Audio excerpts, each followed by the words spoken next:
السلام علیکم dear reader and listeners. خدا ماجد کے اردو ناولز لائبریری میں آپ کا ڈھیر سارا ویلکم.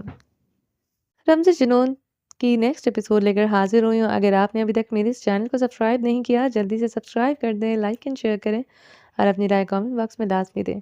اب پلیز ویڈیو کو ابھی لائک کر دیں. رسپانس بہت زیادہ گندا آ رہا ہے، تو کچھ لوگ ریڈ کر رہے ہیں، باقی سارے ریڈ کر کے نکل جاتے ہیں، تو ایسا نہ کریں.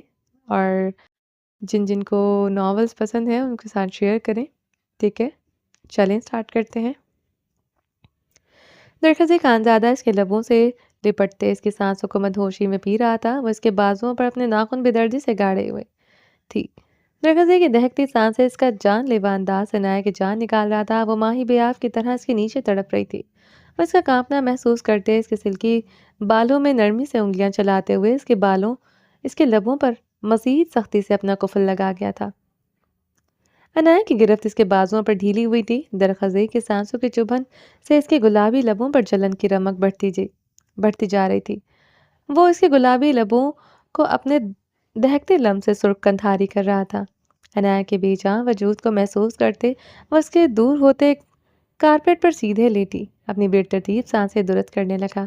عنایہ اپنی اکھڑی سانسوں کو درست کرتے رخ پلٹ گئی تھی. درخزئی خانزادہ نے اس کی پشت کو دیکھتے اس کے پیٹ پر ہاتھ ڈال دے. اس کا گاؤن اس کے کندھے سے نیچے سرکا تھا. وہاں اپنے لب رکھتے اس کے سائڈ گردن کو نرمی سے چومنے لگا. درخزئی کے ہاتھ بہت بے باکی سے اس کی نازکی کو چھوتے اس پر اپنا مکمل حق جتا رہا تھا.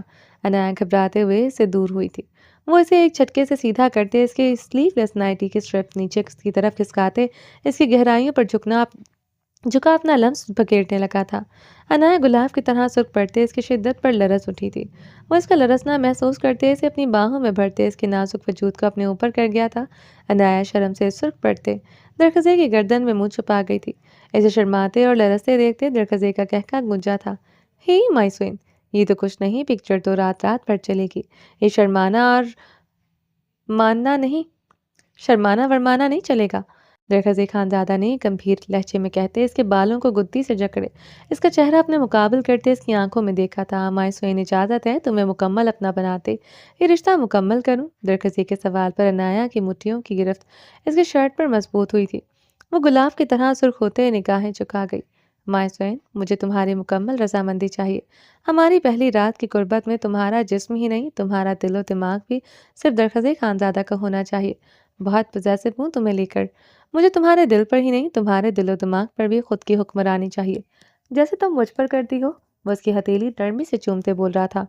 تم یہاں میرے پاس کب سے ہو؟ مجھے یقین ہو گیا ہے کہ میری خوبصورت بیوی ڈر سے نہیں میری محبت میں یہاں رہ رہی ہے. مجھے تم پر یقین ہے عنایہ. درخزئی خانزادہ کی بات پر وہ اسے بھیگی نگاہوں سے دیکھ رہی تھی. میرا یقین اب کبھی نہیں توڑنا. تم جو کہو گی وہی کروں گا. جس طرف موڑو گی مڑ جاؤں گا. میری حویلی، میرے دل پر، میرے جسم پر صرف تمہارا راج ہے، تمہاری حکومت ہے اور رہے گی. جو تمہارا حکم ہوگا وہی کروں گا. درخزئی اس کے چہرے کو نرمی سے دونوں ہاتھوں میں تھامے ملائمت سے بول رہا تھا. عنایہ کی شرٹ مٹھیوں میں جکڑے بے یقینی سے یہ سب سن رہی تھی. 2 دن بعد درخزئی خانزادہ وہی کرے گا جو اس کی بیوی کہے گی. میری بیوی کہے گی درخزئی کھڑے ہو جاؤ، درخزئی کھڑا ہو جائے گا. درخزئی بیٹھ جاؤ، درخزئی بیٹھ جائے گا. درخزئی سانس لو، درخزئی خانزادہ سانس لے گا. وہ بات سے کوئی ڈیوٹی نہیں، اونلی وائفی ڈیوٹی. وہ عنایہ کے لبوں سے لب مس کرتے ہوئے بولا تھا. 2 دن بعد؟ عنایہ نے حیرت سے سوال کیا. میری جان، آج میں اسلام آباد جا رہا ہوں. 2 دن بعد یہ ڈیوٹی شروع ہوگی. 2 دن میرے آزاد رہنے کے دن ہیں، اسی لیے سوچا اسلام آباد جا کر عیاشی کر لوں. وہ عنایہ کو خود سے نرمی سے دور کرتے کھڑا ہوا تھا. عنایہ بے یقینی سے اس کی بات سنتے جلدی سے کھڑی ہوئی. مذاق کر رہا تھا سوین. میرے عیاشی تم ہو، صرف تم. مجھے ضروری کام ہے، صرف 2 دن دے دو میری زندگی سے. درخزئی خانزادہ نے اس کے پریشان چہرے کو دیکھتے جھکتے ہوئے اس کی گردن پر کس کی. مگر درخزئی، میں اکیلے یہاں پر کیسے رہوں گی؟ وہ مجھے ڈر لگتا ہے. مجھے ساتھ لے کر چلیں، عنایہ نے اس کی شرٹ جکڑتے کہا. عنایہ جان، ڈرنے کی کیا ضرورت ہے؟ غنچہ گل 24 گھنٹے تمہارے ساتھ ہوگی. حویلی کے چاروں طرف میری گارڈز ہیں. فون پر ہر لمحہ میں تمہارے ساتھ ہوں گا میری جان. درخزئی نے اس کی کمر میں سختی سے ہاتھ ڈالتے ہوئے اس کے گال پر دانت کاڑے تھے. درخزئی، میں نہیں رہ سکتی. عنایہ اس کی شدت پر اپنی سسکی روکتے ہوئے بھیگے لہجے میں بولی. مائسوین، 2 دن بعد تمہاری غلامی پکی، مگر یہ 2 دن میرے ہیں. آج تمہاری بات نہیں مان سکتا، وہ اس کی پیشانی پر لب رکھتے ہوئے سنجیدگی سے بولتے دروازے کی جانب بڑھا تھا۔ 2 دن بعد میری غلامی کرنے کی کوئی ضرورت نہیں، سمجھے آپ؟ عنایہ اس کی پشت کو دیکھتے بھی کی آواز میں چیخ رہی تھی۔ اس کے چیخنے پر درخزئی کے قدم رکے تھے۔ دوسرے لمحے وہ گہرا سانس بھرتے دروازے کی طرف بڑھا تھا۔ عنایہ روتے ہوئے بھاگتے ہوئے اس کی طرف بڑھی تھی۔ وہ داخلی دروازے کی طرف باہر کی طرف بڑھ رہا تھا۔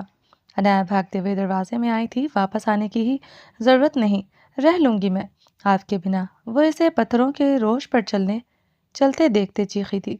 وہ اس کی چیخ و پکار سنتا خاموشی سے اپنے بھاری قدموں سے آگے بڑھ رہا تھا۔ اتنے مہینے آپ کے ہوتے ہوئے بھی میں تنہا رہ رہی تھی، اب بھی ضرورت نہیں یہ رشتہ مکمل کرنے کی۔ درخزئی خانزادہ، وہ روتے ہوئے اس کی پشت دیکھ دیا پھیزیانی چیخ رہی تھی، جائیں جدھر عیاشی کا سامان ہے اس کے لیے، آپ کے لیے۔ سیدھی طرح کہے بیوی اچھی نہیں لگتی، دل بھر گیا اب جیسے سر پھرے خانزادہ کا مجھ سے۔ وہ بنا سوچے سمجھے فضول بول رہی تھی۔ وہ جانتی تھی وہ فضول بول رہی ہے، مگر اسے جاتا دیکھ کر وہ پاگل ہو رہی تھی۔ اتنے مہینوں بعد وہ قریب آ کر اس سے دور جا رہا تھا، اسے اس ہانٹڈ حویلی میں اکیلا چھوڑ کر جا رہا تھا۔ 2 دن بعد مت آئیے گا واپس درخزئی، اور آپ میں گٹس نہیں بیوی کا غلام بننے کے لیے۔ غلامی کرنے والے ایسے شوہر نہیں ہوتے۔ عنایہ داخلی دروازے کو جکڑے شدت سے رو دی تھی۔ وہ بنا رکے کارپوش کی طرف بڑھ گیا تھا۔ آئی ہیٹ یو، وہ تھوڑا آگے آتے ہوئے اب چیخی تھی۔ وہ اب گاڑی میں بیٹھ چکا تھا، اسے گاڑی میں بیٹھے دیکھ کر عنایہ کی سانسیں رکی تھی۔ عنایہ تیزی سے بھاگتے ہوئے اندر کی جانب بڑھی تھی۔ وہ لاؤنج میں کارپیٹ پر بیٹھے شدت سے رونے لگی۔ آئی ہیٹ یو درخزئی، وہ پھر سے حلق کے بل چیخی تھی۔ غنچہ گل کانوں کو ہاتھ لگاتے حیرانگی سے عنایہ کو دیکھ رہی تھی۔ درخزئی کی ساری باتیں سنتے خاموشی سے چلا گیا تھا۔ وہ حیران تھی، اس کی اونچی آواز دور تک جا رہی تھی، مگر درخزئی خانزادہ نے اسے ایک بار نہیں روکا تھا۔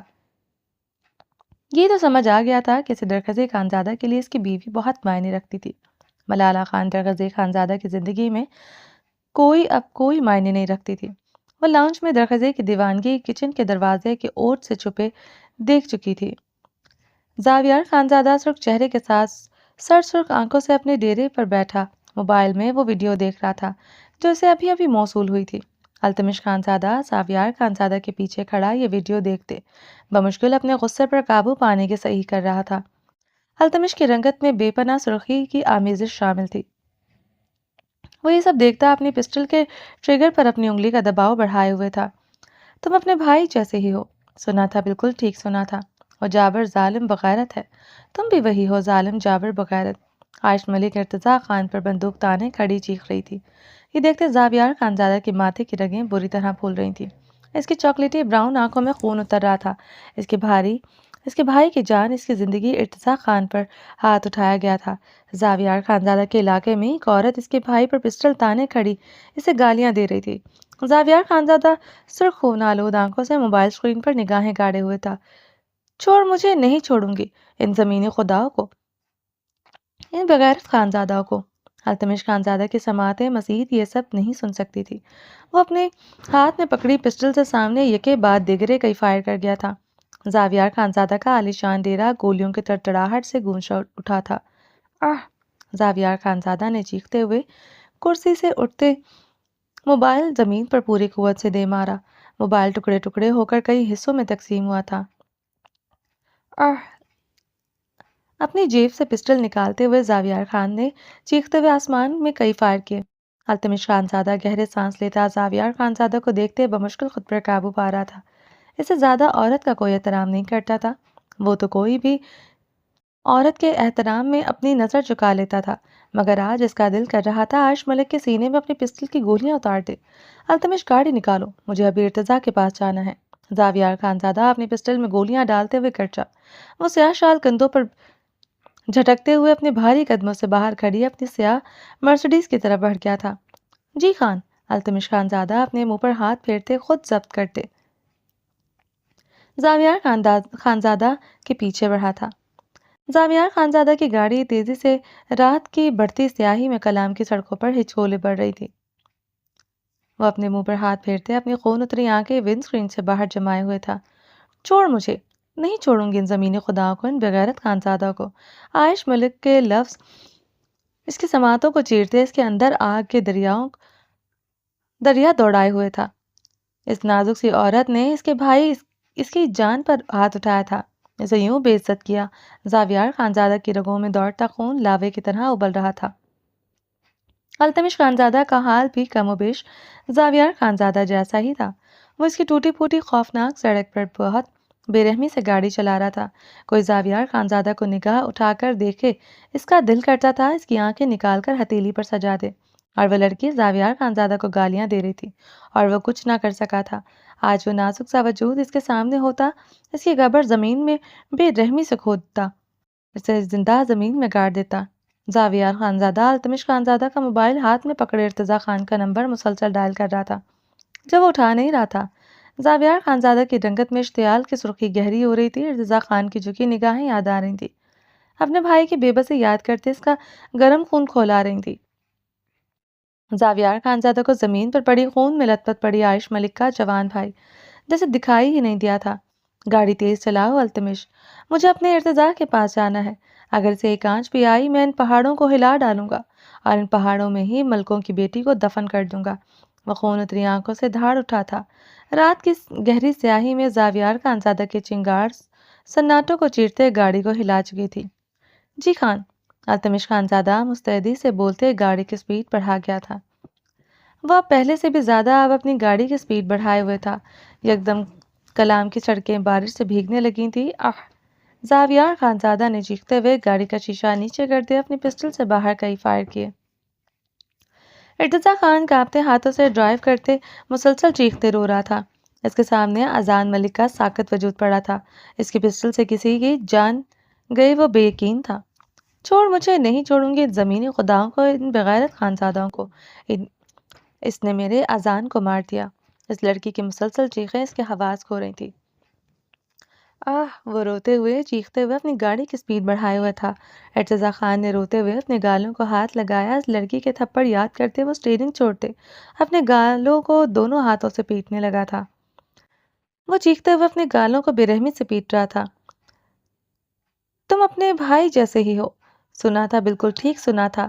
وہ جابر ظالم بغیرت ہے۔ وہ چیختے ہوئے اس کے سینے پر ہاتھ رکھے ہوئے تھی۔ نہیں ہوں میں ظالم، نہیں ہوں میں جابر، مگر آج قاتل بن چکا ہوں۔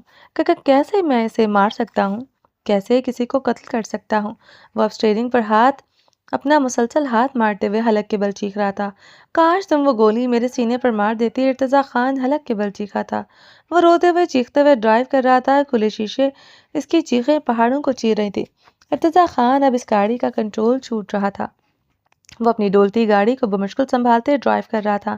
یکدم اس کی ڈولتی گاڑی کا سامنے سے آتی زاویار خانزادہ کی گاڑی سے ٹکراتے زوردار تصادم ہوا تھا۔ زاویار خانزادہ اور التمش خانزادہ کی سر ڈیش بورڈ سے ٹکرائے تھے۔ ارتضیٰ خان کا سر بھی زوردار انداز میں سٹیئرنگ سے ٹکرایا تھا۔ خان، آپ ٹھیک ہیں؟ التمش اپنے پیشانے پر لگے زخموں کی پرواہ کیے بغیر گاڑی کے بریک پر پوری قوت سے پاؤں رکھتے گاڑی کو کنٹرول کرتے زاویار خانزادہ کو دیکھتے چیخ اٹھا تھا، جس کی پیشانی سے خون بہہ رہا تھا۔ کچھ نہیں ہوا مجھے، مگر میرے بہتے خون کے ایک بوند کی قسم، میرے ارتضیٰ کے خون کا ایک قطرہ بھی بہا میں آگ لگا دوں گا کلام کو۔ وہ حلق کے بل گرجتے ہوئے گاڑی سے اترتے ارتضیٰ کی طرف بڑھا۔ ارتضیٰ خان ہوش و خرچ ساکت سے سٹیئرنگ پر سر رکھے ہوئے تھا، اس کی پیشانی سے خون بہہ رہا تھا۔ ارتضیٰ! زاویار خانزادہ نے پاگلوں کی طرح چیختے ہوئے ارتضیٰ کے ساکت وجود کو خود میں بھینچا تھا۔ ارتضیٰ میری جان! زاویار خانزادہ کی خوفناک گرج پہاڑوں سے گونجتی واپس پلٹ رہی تھی۔ وہ التمش کے ساکت وجود کو ساتھ والی سیٹ پر کرتے جلدی سے خود ڈرائیونگ سیٹ پر بیٹھا۔ گاڑی سٹارٹ کرتے اسے بیک گیئر پر کر گیا۔ التمش خانزادہ نے جلدی سے زاویار خانزادہ کی گاڑی کی طرف بڑھتے ڈرائیونگ سیٹ سنبھالتے گاڑی پیچھے کی طرف کرتے سائڈ پر کی تھی۔ زاویار خانزادہ خطرناک طریقے سے اس چھوٹی سی سڑک سے گاڑی نکالتے گاڑی کا رخ ہسپتال کی طرف کر گیا تھا۔ التمش خانزادہ نے بھی گاڑی ہسپتال کے راستے پر ڈالی تھی۔ عائش ملک گرین کلر کے ہیوی فراک میں ملبوس کھلے بالوں کے ساتھ گلابی متورم آنکھوں سے اذان ملک کو دیکھ رہی تھی۔ گولی اذان ملک کے سینے کے پاس سے چھو کر گزری تھی۔ وہ بالکل خطرے سے خالی تھا، مگر ابھی وہ میڈیکیشن کے اثر سو رہا تھا۔ وہ پچھلے کئی گھنٹوں سے اس کے پاس ایسے ہی کھڑی تھی۔ مصطفیٰ ملک کی جیت کافی ڈاؤن ہو چکی تھی۔ طبیعت کافی ڈاؤن ہو چکی تھی۔ وہ ہارٹ پیشنٹ تھے۔ اپنے بیٹے اذان ملک میں ان کی جان بستی تھی۔ اذان ملک کی جان خطرے سے باہر یہ سنتے رضا خان ان کی طبیعت کے زیر اثر ہیں، انہیں زبردستی واپس حویلی لے گئے تھے۔ رضا خان کو عائش ملک کا ہسپتال میں رکنا ناگوار گزر رہا تھا، مگر عائش ملک کسی کی بھی پرواہ کیے بغیر اذان ملک کے ساتھ ہسپتال رکی تھی۔ رضا خان اپنی گھر کی عورتوں کو کسی صورت عائش ملک کے ساتھ ہسپتال نہیں چھوڑ سکتا تھا۔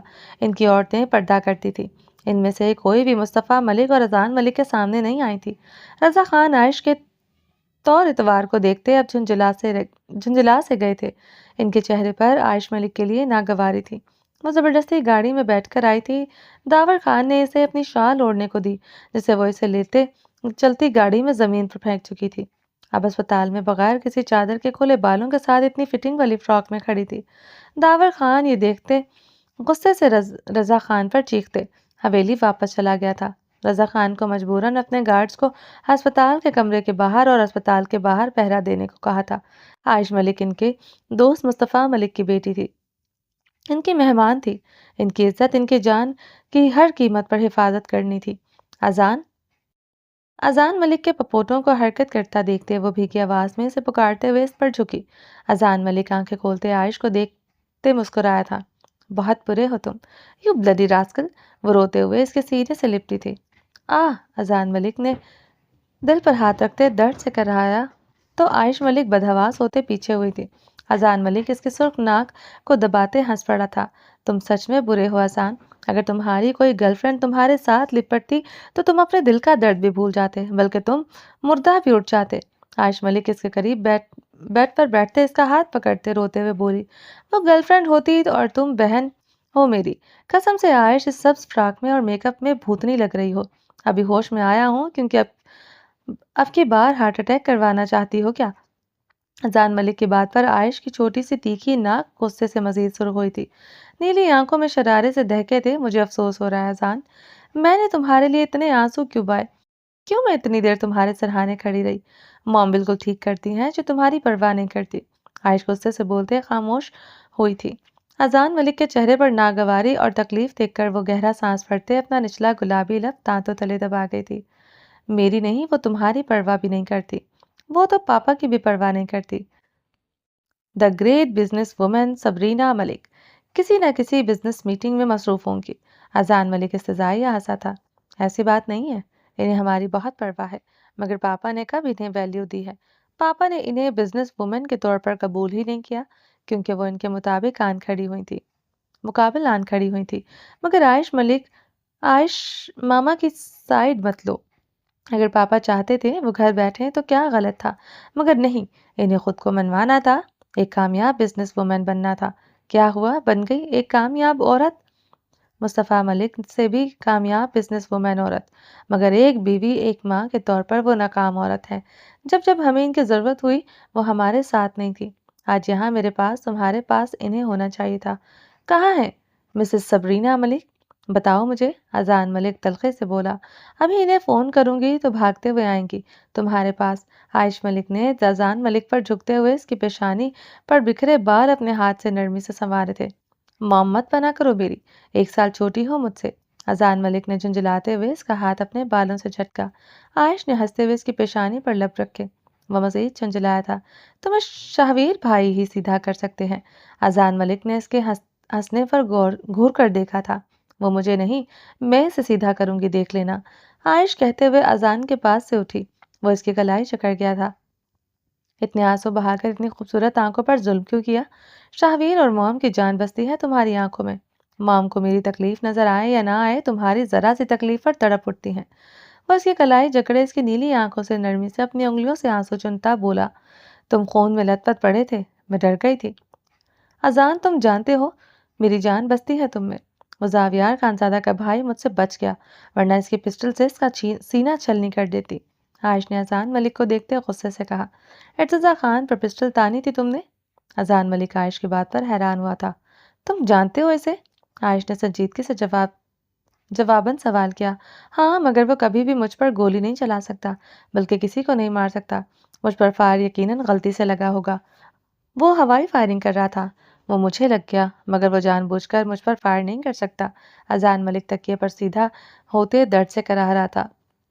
یہ ارتضیٰ خان وہی ہے جس کے ساتھ تمہاری کب سے دشمنی چل رہی ہے؟ یہ تمہارا کالج کا سب سے بڑا دشمن ہے؟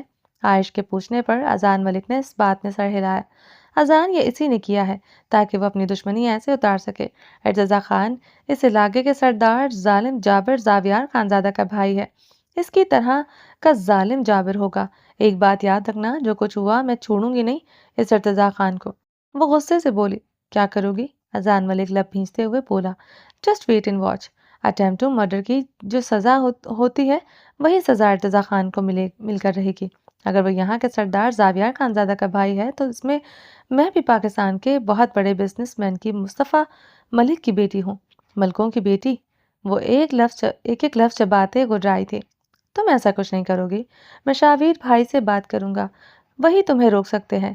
اذان ملک دل پر ہاتھ رکھتے تکیے پر سر پٹک گیا۔ سٹیچز میں درد ہوا تھا۔ میجر شاہویر ملک ہی میری مدد کرے گا۔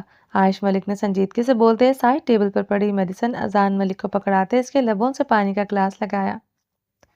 آریان خانزادہ بلو پینٹ پر سفید شرٹ پر بلو کوٹ میں ملبوس ہاسپٹل کے اس کمرے میں چیئر کے ساتھ ٹیک لگائے لیپ ٹاپ کی اسکرین پر نگاہیں گاڑے میڈیکل فیلڈ کے سے ریلیٹڈ کچھ بکس کو سرسری نگاہوں سے دیکھتے سگریٹ لبوں میں دبائے ہوئے تھا۔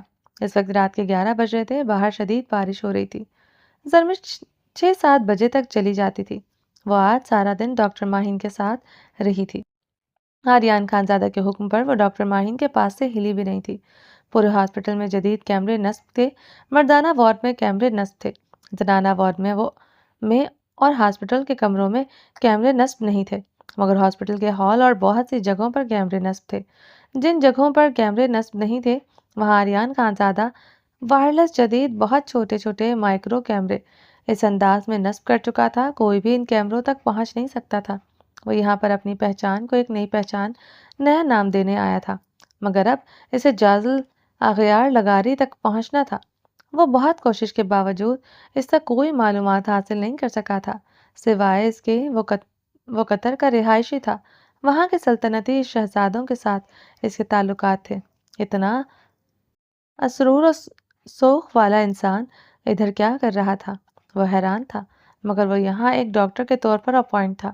وہ جازل اغیار لغاری سے فی الحال دور ہی رہنا چاہتا تھا۔ اسے اذان سکندر کو جے کے سے آزاد کروانا تھا۔ اس کافی فی الحال یہی مقصد تھا۔ تب تک وہ جے کے کو کسی قیمت پر خود پر شک نہیں ہونے دے سکتا تھا۔ اسے ایک ایک قدم پھونک پھونک کر رکھنا تھا۔ جازل اغیار لغاری اس کے لیے کوئی جازل بھی ہو سکتا تھا، جال بھی ہو سکتا تھا۔ اذان سکندر کی زندگی کے لیے آریان خانزادہ کا آزاد رہنا ضروری تھا۔ حاکم خان کی ناپاک بیٹی زرمش خان اس کے لیے کوئی بھی معنی نہیں رکھتی تھی۔ وہ اس کا بدلہ تھی، اس کے سینے میں دہکتی آگ کا وہ حصہ جو اسے برسوں سے جلائے ہوئے تھی۔ یہ بدلہ ان 4 قبروں کی کھدائی تھا جو آج سے 20 سال پہلے اس نے اپنے ہاتھوں سے کھودی تھی۔ وہ ناپاک وجود اسی بدلے کا حصہ تھی جس میں آج بھی وہ اس کی قبر کھودنے کا خواہش مند تھا، مگر وہ چاہتا تھا حاکم خان کے ہاتھوں پر اس کا خون ہو۔ قبر وہ خود کھود لے گا۔ آریان خانزادہ کرسی سے ٹیک لگائے آنکھیں موندے سگریٹ دانتوں میں دبا گیا تھا۔ آنکھیں موندے ہی لائٹر سے اس نے سگریٹ جلایا تھا۔ سگریٹ ابھی تک وہ دانتوں میں دبائے ہوئے تھا۔ وہ اپنا مقصد نہیں بھول سکتا تھا۔ بدلے کی آگ میں بھی زیادہ اس پر اپنے ملک کی حفاظت کی ذمہ داری تھی۔ ان درندوں سے اپنے ملک کا صفایا کرنا تھا جو اس کے ملک کو دیمک کی طرح چاٹنے اور کھوکھلا کر رہے تھے۔ یہاں آ کر اس کا بدلہ اس کے اندر جلتی دہکتی آگ بھی آ کر ٹھنڈی ہو جاتی تھی۔ اب وہ ناپاک وجود کچھ بھی کرے اسے پرواہ نہیں تھی وہاں، مگر اس نازک وجود کی قبر تو عنقریب کھودی جانی ہی تھی۔ آنکھیں موندے ہنستے ہوئے کرسی سے ٹیک لگائے ہوئے تھا۔ جلتا سگریٹ اس کے سفید چمکدار دانتوں میں دبا ہوا تھا۔ ناپاک وجود، میرا ناپاک وجود، ہنستے ہوئے وہ اونچے اونچے کہکے لگا رہا تھا۔ آریان خانزادہ آنکھیں کھولے اپنا موبائل ٹیبل سے اٹھائے اپنی پینٹ میں ڈالتے ہوئے کرسی سے اٹھا، سگریٹ دانتوں میں دبا ہی تھا۔ وہ لائٹر اپنی پینٹ کی پاکٹ میں ڈالتے، دانتوں میں سگریٹ کو 2 انگلیوں سے جکڑے گہرے کش لیتے، دھواں چھوڑتے باہر کی طرف بڑھا۔ اس کے بھاری قدموں کا رخ ہاسپٹل کے باہر کی طرف تھا۔ اس وقت پورے ہاسپٹل میں گہرا سکوت چھایا تھا۔ سردیوں کا آغاز شروع ہو چکا تھا، باہر طوفانی بارش ہو رہی تھی۔ اسی بارش سے جیسے اسے شدید نفرت تھی۔ سینے کے اندر اٹھتے بدلے کے دہکتے بھانبڑ تیز علاوہ اختیار کر لیتے تھے۔ اسی آویل نومبر کی بارش میں وہ سب کچھ کھو چکا تھا۔ اپنا بچپن بھی کھو چکا تھا۔ 20 سال پہلے بھی وہ 10 سال کا ہوتے 30 سال کا آریان خانزادہ تھا۔ آج بھی وہ وہی آریان خانزادہ تھا جو برسوں پہلے 30 سال کا ہو چکا تھا۔ اس ایک رات نے اس کی عمر میں تیزی سے اضافہ کیا تھا۔ اس ایک رات نے اس کے ہر آغوش چھین لی تھی۔ اس ایک رات کے بعد وہ کتنے دن اس حویلی میں تنہا رہا۔ وہ 10 سال کی عمر میں بے ہوش شازمہ اور روتی بلکتی رشنا کو سنبھالتا رہتا تھا۔ اپنی ماں کے وجود سے کبھی چادر سرکتی نہیں دیکھی تھی، مگر اس رات کے بعد اپنی ماں کے خون آلودہ کپڑے تک دیکھے تھے۔ رشنا خان کو وہ کتنے دنوں تک باسی روٹیاں پانی میں بھگو بھگو کر کھلاتا رہا تھا۔ اس ناپاک وجود کے لیے اس کے اندر دہکتی آگ کیسے کم ہو سکتی تھی؟ تبھی وہ چاہتا تھا وہ اس کے سامنے نہ آئے۔ ان 7 ماہ میں نفرت بدلے کی آگ میں جلتے اس وجود سے صرف نفرت کرتا رہا تھا۔ اس وحشت زدہ حویلی میں اس کی سسکیاں سنائی دیتی تھیں، صرف اس کے بدلے کی آگ کو بھڑکاتی تھی۔ وہ 4 قبریں بھی کبھی نہیں بھول سکتا تھا، نہ اس ناپاک وجود کو وہ اپنی نظروں کے سامنے رکھ سکتا تھا۔ وہ ہاسپٹل کے ہال سے گلاس ونڈو سے بارش پر نگاہیں جمائے باہر کی طرف بڑھ رہا تھا۔ سگریٹ کے گہرے کش لیتے ہوئے اس کے بھاری قدم باہر کی جانب بڑھے تھے۔ وہ ہاسپٹل سے نکلتے باہر آیا۔ ٹھنڈی بارش نے اسے بھگو دیا تھا۔ پارکنگ ایریا کی طرف جاتے جاتے اس کے بھاری قدم رکے تھے۔ سبز آنکھوں میں سرخی کی گہری رمق چھائی تھی۔ وہ بلو آنچل اس کی آنکھوں میں لہرایا تھا۔ وحشی درندہ، بلڈ تھرسٹ بیسٹ تھا وہ۔ آریان خانزادہ تھا، اس کی نگاہوں سے کچھ اوجھل نہیں رہ سکتا تھا۔ اس ناپاک وجود کے بدن سے اٹھتی کستوری خوشبو اس تک پہنچ چکی تھی۔ اس کے جسم کی کستوری الگ سی خوشبو سے وہ واقفیت رکھتا تھا۔ اس برستی بارش نے اس کے اندر جیسے کچھ محسوس کرنے ہی نہیں دیا تھا۔ وہ تو ناپاک وجود کو اس کی سانسوں سے چلتے مدھم رقص سے اس کی موجودگی محسوس کر لیتا تھا۔ وہ مٹھیاں بھیجتے تیزی سے اندر کی جانب بڑھا۔ اس کے بھاری قدموں کا رخ مردانہ جنرل وارڈ کی طرف تھا، جہاں وہ ناپاک وجود کیا تھا۔ آریان خانزادہ کے پھولتے مسلز کے ساتھ اس کی آنکھوں میں خون اترا تھا۔ وہ رات کے اس پہر چیرتے سناٹے میں مردانے وارڈ میں آخر کیا کرنے گئی تھی؟ زرمش نے مردانہ وارڈ داخل ہوتے وہاں نگاہیں دوڑائی۔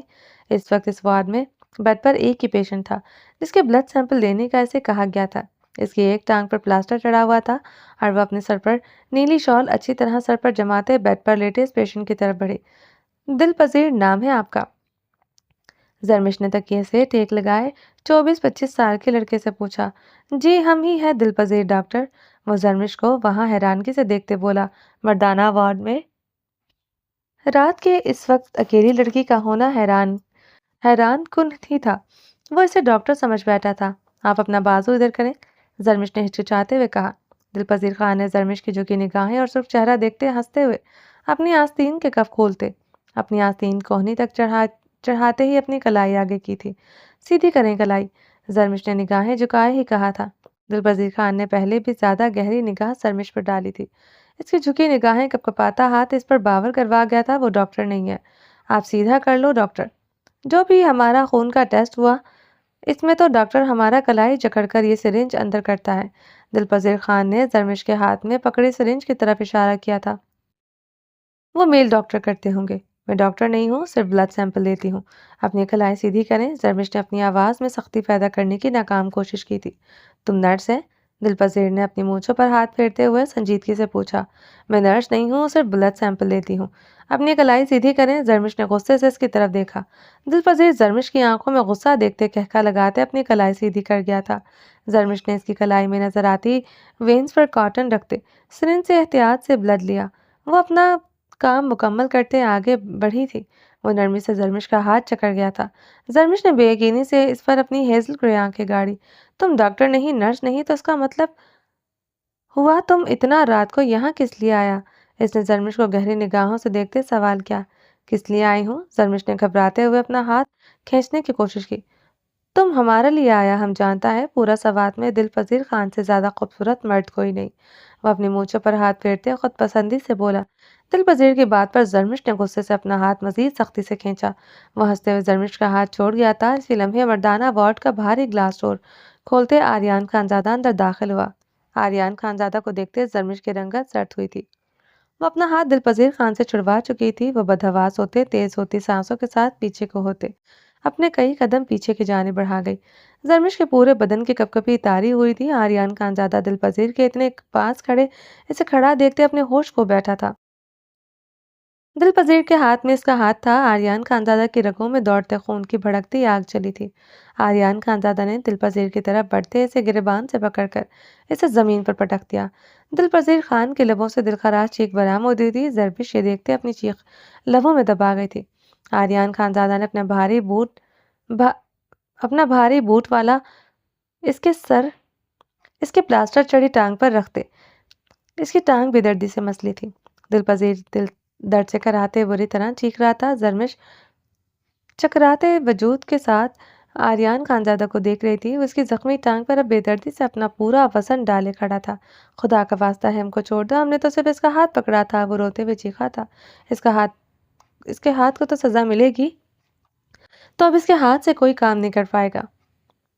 آریان خانزادہ نے اس کے ٹانگ پر دباؤ ڈالتے اسے گریبان سے جکڑے اپنی طرف کھینچا۔ وہ درد سے کراہتے چیخ رہا تھا۔ آریان خانزادہ نے جھکتے ہوئے اس کے اوپر بیٹھے اس کا ہاتھ پکڑ کر مروڑ ڈالا۔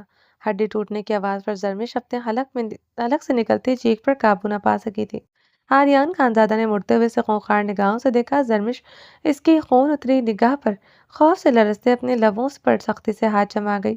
آریان خانزادہ نے زرمش کو خونخوار نگاہوں سے دیکھتے دل پذیر کو ٹوٹے ہاتھ کو جکڑے اپنی پاکٹ سے ایک چھوٹی سی شیشی نکالتے اسے کھولتے اس کا لکوڈ اس کے ہاتھ پر ڈالا تو دل پذیر خان کی دردناک چیخ اس طرح گونجی تھی کہ زرمش کو اپنے دل کی دھڑکنیں رکتی محسوس ہوئی تھی۔ خوف سے اس کی آنکھیں پھٹنے کی حد تک کھل گئی تھی۔ دل پذیر کا ہاتھ تیزی سے نیلا ہو رہا تھا۔ تیرے ہاتھ کی ہڈی جڑ بھی جائے گی اگر دنیا کا کوئی ڈاکٹر تیرے ہاتھ کو اب کبھی ٹھیک نہیں کر سکے گا، اب یہ ساری عمر بے جان رہے گا۔ آریان خانزادہ اس کے چہرے کو دبوچتے چیخا۔ آریان خانزادہ نے زرمش کو خونخوار نگاہوں سے دیکھتے دل پذیر کے ٹوٹے ہاتھ کو جکڑے اپنی پاکٹ سے ایک چھوٹی شیشی نکالتے اسے کھولتے اس کا لکوڈ اس کے ہاتھ پر ڈالا تو دل پذیر کی دردناک چیخیں اس طرح گونجی تھی کہ زرمش کو اپنے دل کی دھڑکنیں رکتی محسوس ہوئی تھی۔ خوف سے اس کی آنکھیں پھٹنے کی حد تک کھل گئی تھی۔ دل پذیر کا ہاتھ تیزی سے نیلا ہو رہا تھا۔ تیرے ہاتھ کی ہڈی جڑ بھی اگر جائے گی، دنیا کا کوئی ڈاکٹر تیرے ہاتھ کو اب کبھی ٹھیک نہیں کر سکے گا، اب یہ ساری عمر بے جان رہے گا۔ آریان خانزادہ اس کے جبڑے کو دبوچتے چیخا۔ دل پذیر کی فلک شگاف چیخیں مردانہ وارڈ کو ہلا کر رکھ گئی تھی۔ کیوں چھوا اسے؟ وہ خون نشان درندے کی مانند دہاڑا تھا۔ زرمش کا اپنے قدموں پر کھڑا رہنا اب مشکل ہو رہا تھا۔ یہ وحشی درندہ دل پذیر کا یہ حال کر چکا تھا، اب اسے اس سب کی سزا کیا دینے والا تھا؟ زرمش اپنے شال سے نیچے چھپا گئی تھی۔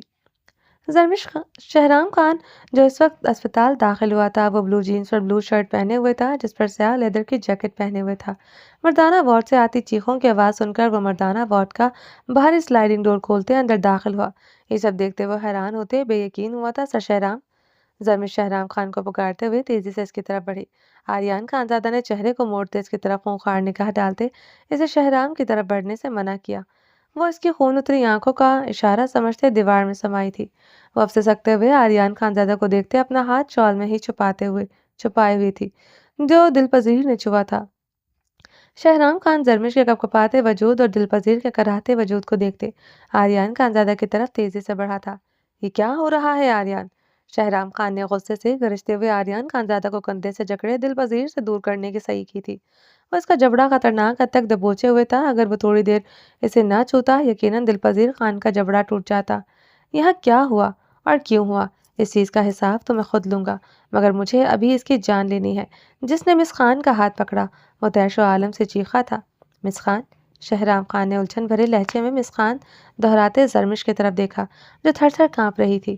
یہ ادھر کیا کر رہی ہیں وہ بھی اس وقت؟ شہرام نے زرمش کو قہر آلود نگاہوں سے گھورا۔ زرمش شہرام خان کی سرد نگاہوں کو دیکھتے مزید خوفزدہ ہوئی تھی۔ اپنی نگاہیں اس خلیص انسان پر گاڑ شہرام خان وہ دل پذیر کو چھوتے زرمش اور شہرام کے درمیان حائل ہوا تھا۔ آریان خانزادہ کی چوڑی پشت کے نیچے زرمش کا نازک وجود چھپ گیا تھا۔ شہرام خان کی سرد نگاہ زرمش پر پڑی، برداشت نہیں ہوئی تھی۔ اس کی دہکتی سانسوں میں تپش مزید بڑھی تھی۔ کیا ہوا ہے یہاں؟ مجھے بتاؤ گے؟ کیوں تماشا بنایا میرے ہسپتال میں؟ زرمش خان نے اپنی پین کی پاکٹ میں شہرام خان نے اپنی پین کی پاکٹ میں ہاتھ ڈالتے آریان خانزادہ کی خون اتری آنکھوں میں اپنی سرد نگاہیں گاڑی۔ یہاں کیا ہوا؟ اس کی باز پرس پورے ہاسپٹل سٹاف سے ہوگی۔